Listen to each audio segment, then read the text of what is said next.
నాకు డబ్బున్న వాళ్ళు వద్దు, నాకు దమ్మున్న వాళ్ళు కావాలి. లీడర్షిప్ ఎలా ఉంటుందంటే ఊరి కోసం, నా నేల కోసం ఒక్కళ్ళు కనుక అడుగేస్తే, వాళ్ళ ఊరి నుంచి అడుగేస్తే, అతను పవన్ కళ్యాణ్ వ్యక్తి దగ్గరికి వస్తే అది వెళ్ళి ఆ రోజు నా పక్కన యాదృచ్ఛికంగా కావచ్చు, యాక్సిడెంట్లు కావచ్చు, వి హనుమంతరావు గారు ఉన్నారు కాంగ్రెస్. అప్పుడు కాంగ్రెస్ పవర్లో లేదు, టీఆర్ఎస్ పవర్లో, కేసీఆర్ గారు సీఎం. మన శివ మాట్లాడుతూ ఉంటే హనుమంతరావు గారు కూడా వింటా ఉన్నారు. సో నేను చెప్పాను, నేను వెంటనే మన వాళ్ళకి ఎవరికి ఫోన్ చేసి అసలు ముందు దీని మీద ఒకసారి డిస్కస్ చేద్దాం, మాట్లాడుతాను వి హనుమంతరావు గారు అంటే మేము కూడా ఏదైనా చేయమంటావా అని. అలా స్టార్ట్ చేస్తే మేము రౌండ్ టేబుల్ కాన్ఫరెన్స్ పెట్టాం.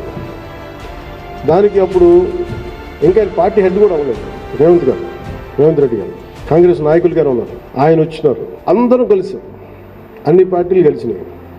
జనసేన దగ్గరికి వస్తే అన్ని పార్టీలు కలిస్తే యురేనియం తవ్వకాలను ఆపేయమని అప్పుడు మన కేసీఆర్ గారు, అప్పుడు గౌరవ ముఖ్యమంత్రి ఆయన తెలియజేశారు. అంటే నేను ఇది ఎందుకు చెప్తున్నానంటే, when you believe in an ideology,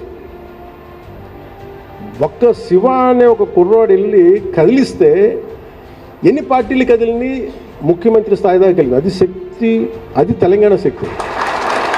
అంటే ఎంత బలం ఉండాలి, ఈ గుండె ఎంత పెద్ద గుండెగా ఉండాలి,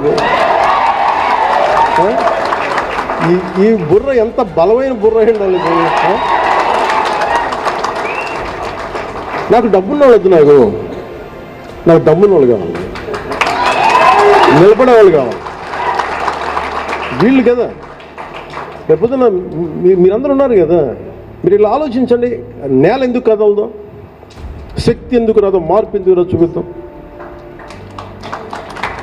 ఇది జనసేన. నేను చెప్తాను, మీరు ఊహించగలరు, నేను పట్టుకుంటాను. అది నాకు కనిపిస్తాడు మనిషి, ఎందుకంటే నేను అలాంటి కాబట్టి నేను పట్టుకుంటాను, నా అలాంటి పట్టుకుంటాను. శివ ఒక్కడొచ్చి ఇంతమంది కదిలిస్తే, ఇలాంటి శివ ఊరికి ఒకటి తయారైతే దేశం బాగుపడదు.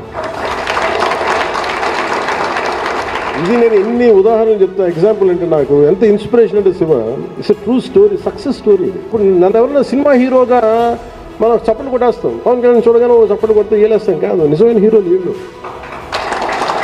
వీళ్ళని కదా మనం తీసుకోవాలి.